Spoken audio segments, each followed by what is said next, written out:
All right, man. Jon Feliciano out there looking good, man. Do you think he should be starting at right guard? The singer? Feliz Navidad. Dude, that's Jose Feliciano. I'm talking about Jon Feliciano, the right guard. Oh man. But hey, man, he got a 91.5 grade on PFF. Actually looked pretty good. Now, he did have like a false start, which is a big no-no. And we couldn't run the right side.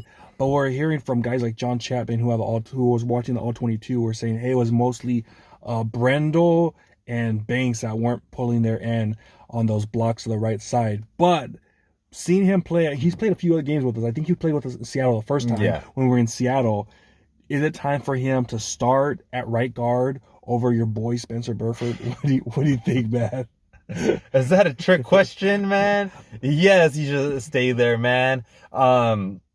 He took like you said, he took a while to warm up because one of my things about him was that when the quarterback would say a hike, he would kind of like sometimes he'd be a deer in the headlights on like who to coverage, and then sometimes he would help the other guy. I forget who was in the middle, but he would guard. Brendel? He would help Brendel.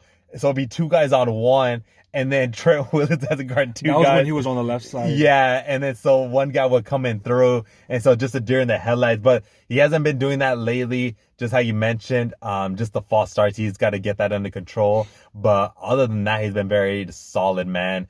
Anybody's better than Burford and McKivitz, man. So I'll take him. I'll take anybody. We're one of the worst offensive line. We're like number 20th or something like that. 22nd. Yeah, 22nd. And so, man, I'll take anybody at this point. But yeah, I think he should start. He's been very solid. And so let's see what he does at the rest of the season. Yeah, for him to have that high of a grade, it was the highest grade on the offensive side, like not the offensive line, the whole offense as a whole, you know? Yeah. So you got to take that into consideration. Every time he's played, he's been pretty solid, you know, some mistakes, obviously. But here's the thing. Spencer Burford, like us, like as fans that watch these guys, like we expected really big things from him this year. Yeah. Last year he came in, and I remember that game, it was against Seattle when Jimmy G came in for Trey Lance when he got hurt. And remember that quarterback sneak to get us a touchdown? Everyone was going crazy over Jimmy G, like salivating for getting that quarterback sneak. That play, Spencer Burford, he actually pancaked Al Woods into submission. And I was like, oh my gosh, Spencer Burford's here. Like, he's a rookie. He's going to do this. He's going to do that. Little did we know that Al Woods was pretty much washed up and retired that year. And, you know, it was a struggle. Remember him and who was it before that? It was Jake, the guy who... Brunskill, they would flip back and forth. That's how it would be, like a rotation. One guy, Brunskill, the next series, it would be Burford.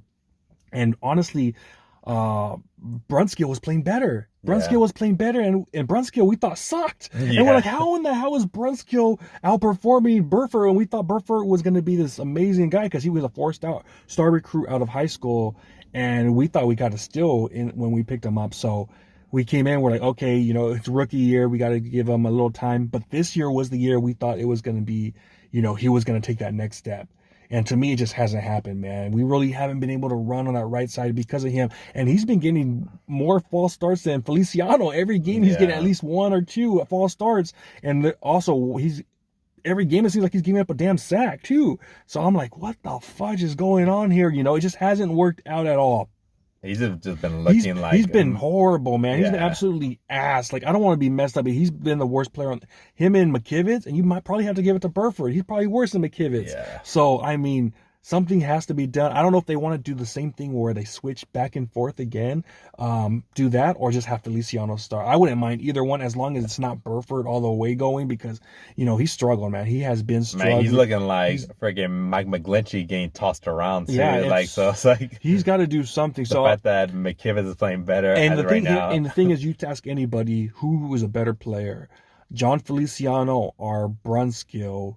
Most people would say Feliciano. Feliciano's been there. He's been protecting he was for years, your boy Big Ben over there in Pittsburgh for all these years. So he's a veteran. He's been there. He's done that. He's knows the position. He knows pretty much almost all the positions. He plays a lot of inside, center, guard. He could do it all.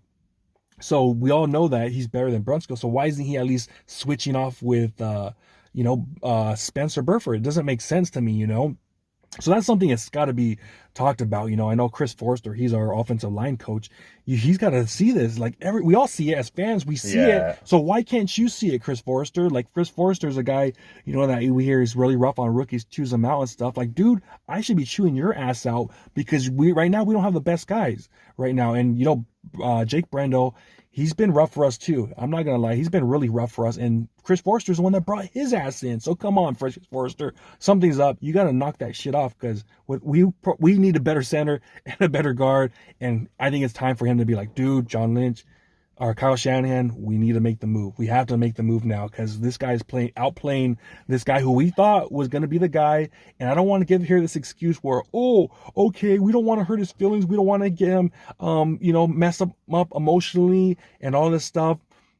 Man, no, exactly. And I've heard that so many damn times. This is a business. And if you get offended, all sad because you lost your starting job and you can't come up next year and be a man, then I'm sorry, then you're not the guy for the job to begin with. I'll be honest too, this shit is not going to cut it during the Super Bowl. No, it's not going to cut it. It's not going to cut it. Especially if we do a rematch. Let's say we do a rematch and it's us versus the Ravens. Let's just say those are because right now we're the top two teams. Let's say it's a rematch and we face against them in the Super Bowl.